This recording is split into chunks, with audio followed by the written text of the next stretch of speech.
I helped my sister through everything, paid her rent, cleared her debt, even let her use my car. Then she claimed I stole it and my parents took her side, so I ended the game, on my terms. My name is Michael Carter, and I'm 32 years old. I've spent most of my adult life cleaning up after my younger sister Jessica, patching up her mistakes, covering her bills, and stepping in whenever she managed to screw something up. And she always did. Jessica was 26 but acted like she was 16. She had never held a stable job, never saved a dime, and never learned to take responsibility for anything. Somehow, that had become my problem. Our parents, David and Linda Carter, had decided long ago that Jessica was too fragile for the real world. Mom always said she was a free spirit who needed time to figure things out. Dad simply refused to deal with her at all. So, when she dropped out of college and moved back home, they made it my responsibility. Michael, you're older. You've always been the responsible one. Jessica just needs a little help, that's all. She'll grow up soon. That little help turned into years of financial drain.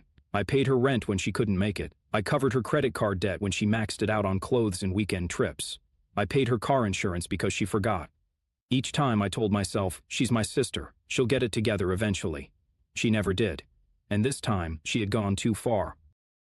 It started with a text, short and casual, as if she hadn't done anything wrong. Jessica wrote, "Hey, took your car for a weekend trip. You weren't using it anyway, right?" I stared at my phone, the words not fully processing.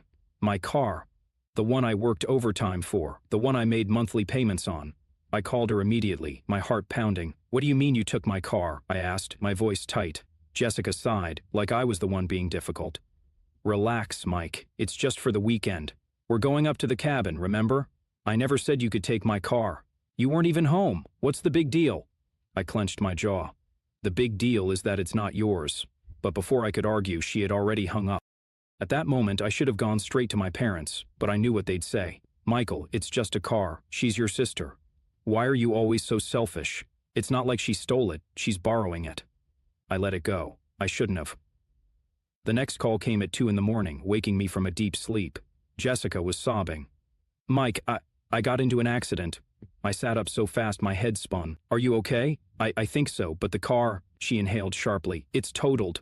I barely heard the rest of what she said. Everything blurred. "My car, my responsibility." She kept talking, her voice trembling. "Mike, I need you to come here. The cops. They're being so unfair. Just tell them it's all fine, okay?" She wanted me to cover for her again. I took a slow breath, fingers tightening around my phone. "No," I said. "I won't." Silence. Then an angry scoff. "Are you serious, Michael? I'm your sister." "I know," I said, my voice steady. "And that's the problem."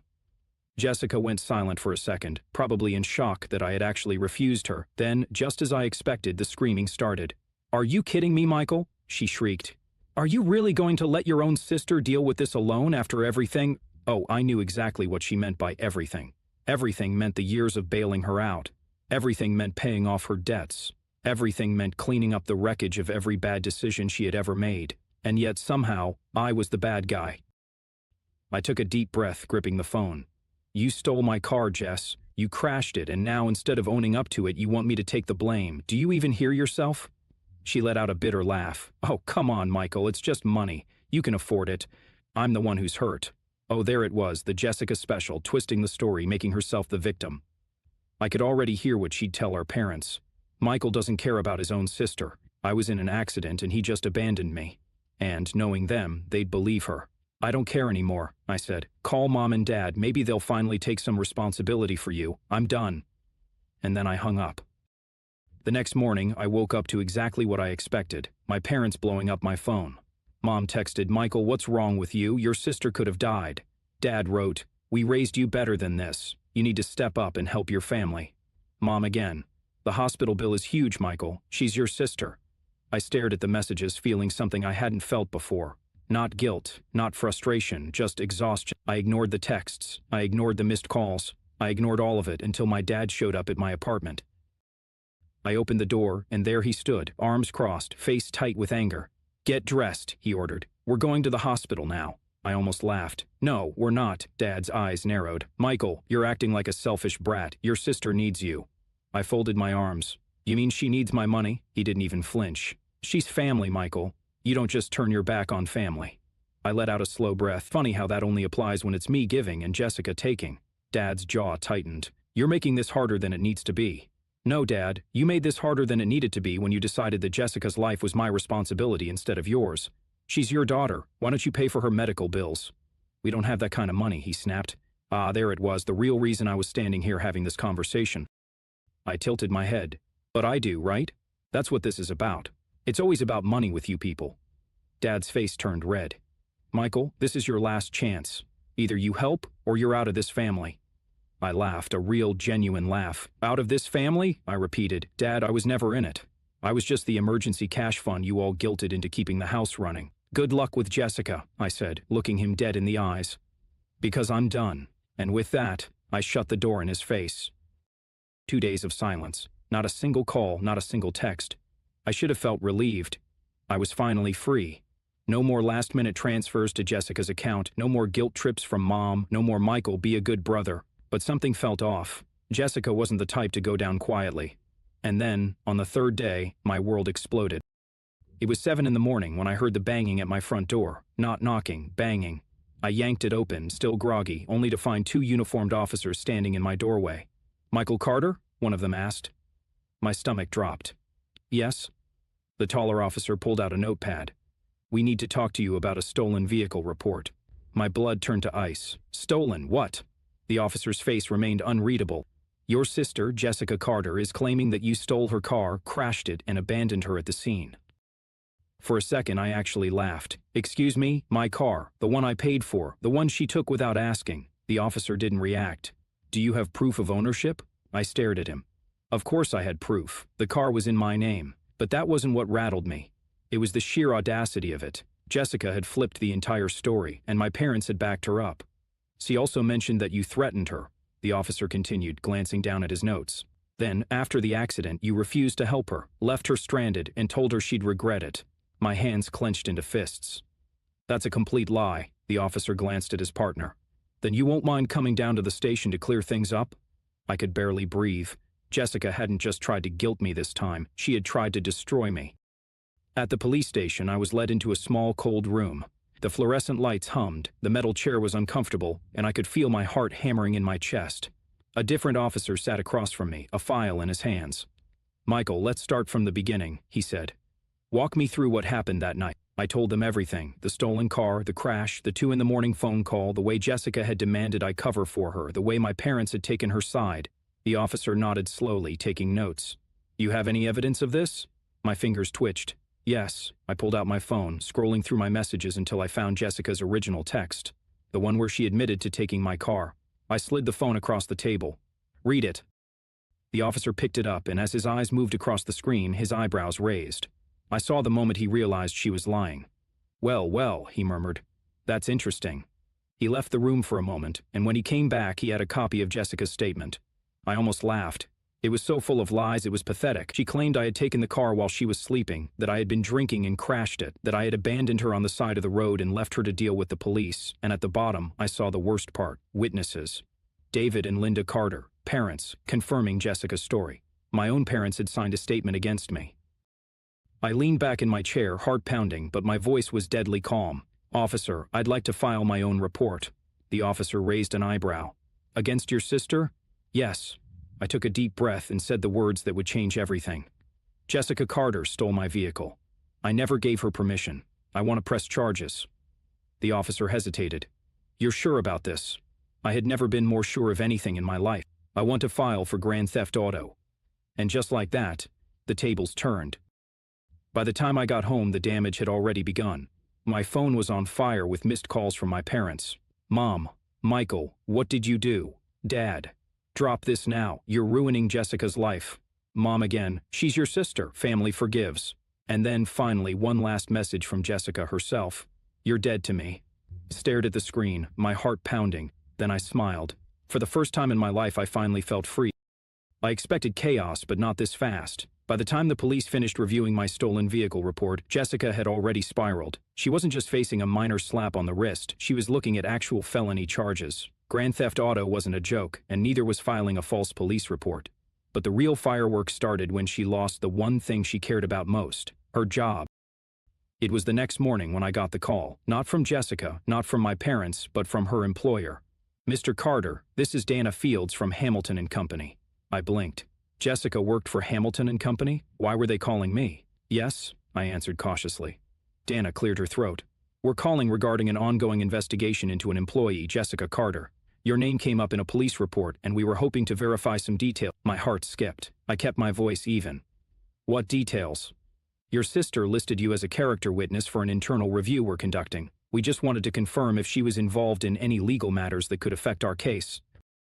I almost laughed. Legal matters? You mean like stealing my car and filing a false report to get me arrested? Dana went quiet, then after a beat said, I see. That's all we needed. Thank you, Mr. Carter. Click. It took less than 3 hours for Jessica to start calling me. First call, 10:37 in the morning. I ignored it. Second call, 10:42 in the morning. Ignored again. Third call, 10:45 in the morning. Jessica's name flashed across my screen, but this time she left a voicemail. I hesitated for a moment, then played it. Michael, I swear to God, you ruined my life. What is wrong with you? They fired me. Do you hear me? They fired me. I deleted it before she could finish. Fourth call, 11:02 in the morning. I answered. Jessica, I said. Her voice was shaky, but not because she was sorry, because she was furious. You need to fix this. I laughed. Fix what? You mean the mess you made? I didn't make a mess, she shrieked. I lost my job. My apartment isn't even paid off. How am I supposed to survive? I took a deep breath. Not my problem. She went silent for a second, then the desperation kicked in. Michael, you know I didn't mean for things to go this far. You filed a false police report against me.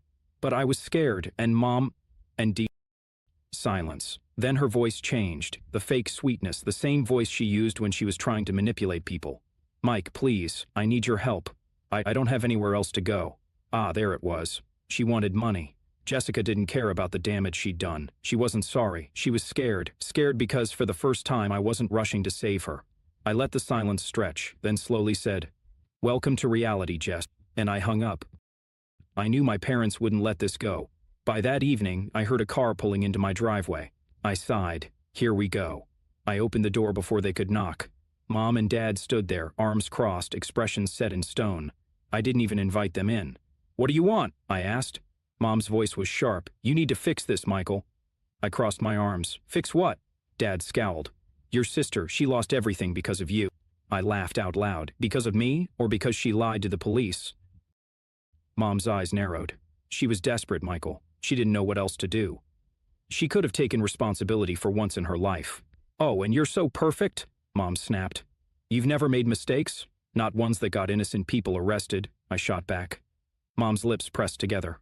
Michael, she's your sister. If you don't take her in, she'll be homeless. And there it was.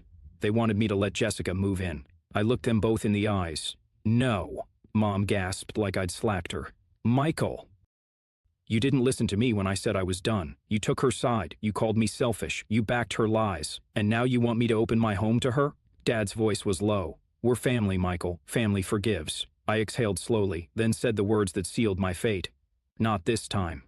Then I shut the door in their faces. I heard Mom gasp, heard Dad mutter something under his breath, but I didn't care. I locked the door and walked away. 3 days later, I got the final message from Jessica. I'm leaving town. You really ruined everything, you know that? You got what you wanted. Hope you can live with yourself. I sat there, staring at the text. Did I feel guilty? No, because for the first time in my life I had chosen myself. Jessica was gone. The family group chat had gone silent. No calls from my parents, no more guilt trips, no more messages demanding money, nothing. For the first time in years I was truly alone. And yet, I felt empty. I should have felt relieved. After all, I had won. Jessica was out of my life. The toxic cycle was broken. So why did I feel like I was standing in the ruins of a war? Maybe because deep down, I had always believed one day she'd change. Maybe because, despite everything, there was still a small part of me that wanted to be her brother. I was still thinking about it when the knock came. A soft, hesitant knock. I frowned, checking my phone. No missed calls, no texts. I opened the door and froze. Jessica stood there. But she wasn't the same. Her hair was a mess, her clothes were wrinkled, the usual arrogance was gone. In its place was something else. Desperation. She looked like someone who had lost everything. For the first time in years, she looked genuinely afraid. Jessica, I said, my voice cold. She swallowed hard. Michael, I have nowhere else to go. For a moment, I just stared at her. Years of resentment, anger, and exhaustion boiled beneath my skin. All the nights I spent working overtime to cover her bills, all the times she called me selfish while taking my money, all the times Mom and Dad said, "Be a good brother," and now she was here, begging. "Michael, please," she whispered. My jaw tightened. "You tried to get me arrested, Jess." She flinched. "I know," I exhaled slowly. "You expect me to just forget that?" Jessica looked down. "I don't expect anything. I have nothing left." I studied her. She wasn't lying. Her job was gone, her apartment evicted, her friends nowhere to be seen. For the first time, Jessica was truly alone. She let out a shaky breath. "I don't need money. I don't need a place to stay. She hesitated, her voice cracking. "I just need my brother back." And there it was. Not a demand, not a manipulation, just the raw truth. For the first time since this all started, she looked like my little sister again. And that scared me more than anything, because deep down I knew this was the moment I had to choose. I took a slow breath. All my life I had been the safety net, the one who cleaned up the mess, and I knew that if I let her back in, even just this once, nothing would ever change. Jessica needed to fall. She needed to hit rock bottom, because as long as she had someone to catch her, she would never learn. She must have seen the decision on my face because her eyes filled with panic. "Michael, don't do this." "She swear I'll change. I'll prove it to you. Just give me a chance." I exhaled sharply. "I gave you 100 chances." Her face twisted. "You're my brother. You're supposed to help me." There it was, that same entitlement, that same expectation that I would always be there. My hands clenched into fists. "And what about you, Jess? What have you ever done for me?" She blinked. "What? I mean it. What have you ever done for me?" I stepped closer. "You took my car, you destroyed it, you tried to have me arrested, you lied to our parents, and now, when you have nowhere else to go, you show up and expect me to forgive you?" Her lips trembled. "Maiken, I thought we were family." I stared at her for a long moment, then quietly said, "A family doesn't do what you did to me." She inhaled sharply, as if I had just slapped her. I shook my head. "I hope you figure things out, Jess. I really do. But I can't be in your life anymore." Her breath hitched. "Michael, please." "Goodbye, Jess." And for the last time, I shut the door. 2 months later, I moved to a new city, started a new job, and began a new life. No calls from my parents, no messages from Jessica. And you know what? I didn't miss them. Because, for the first time, I was living for me. Some nights, I still thought about her, wondered if she was okay. But then I'd remember all the years I spent sacrificing myself for someone who never appreciated it, and I'd remind myself that this was the only way she'd ever learn. I wasn't angry anymore. I wasn't bitter. I was just free. And I never looked back. I cut off my toxic sister and family. Here's how it ended. Hey everyone, it's been a while. A lot of you asked for an update after I cut my sister off, so here it is. Short version. Jessica is gone, my parents aren't speaking to me, and I've never felt better. But wow, the reactions to my story have been wild. Some of you fully supported my decision, while others think I'm a cold-hearted monster. So let's talk about it. To those who supported me, I truly appreciate all the encouragement. So many of you shared your own stories about cutting off toxic family members, and it really helped me feel less alone. Setting boundaries is never easy, especially when you're raised to believe that family means sacrifice. But at some point you have to ask yourself, sacrifice for who, and at what cost? Jessica had years to change. She had every opportunity to take responsibility for her actions, but instead she doubled down, lied, and tried to destroy my life. Choosing myself wasn't selfish, it was necessary, and honestly, the peace I feel now is something I never thought I'd have. To those who think I went too far, I hear you. I know cutting off family is a big deal, and I don't take it lightly. Some of you think I should have forgiven Jessica, helped her get back on her feet, or at least tried to repair things with my parents. But my question is, why is the burden always on me? Why should I be the one to fix things when I wasn't the one who broke them? Why should I forgive someone who not only stole from me but tried to ruin my life with a false police report? Why should I keep giving chances when every single one was thrown back in my face? At some point, enough is enough, and I reached that point. Jessica is out of my life. Last I heard, she bounced between friends' houses before disappearing off social media. My parents are still mad at me. They haven't spoken to me since I refused to take her in. I'm happier than ever. New job, new city, no more guilt. So what do you think? Who is right? Those who supported my decision or those who think I should have handled it differently? Let's hear it.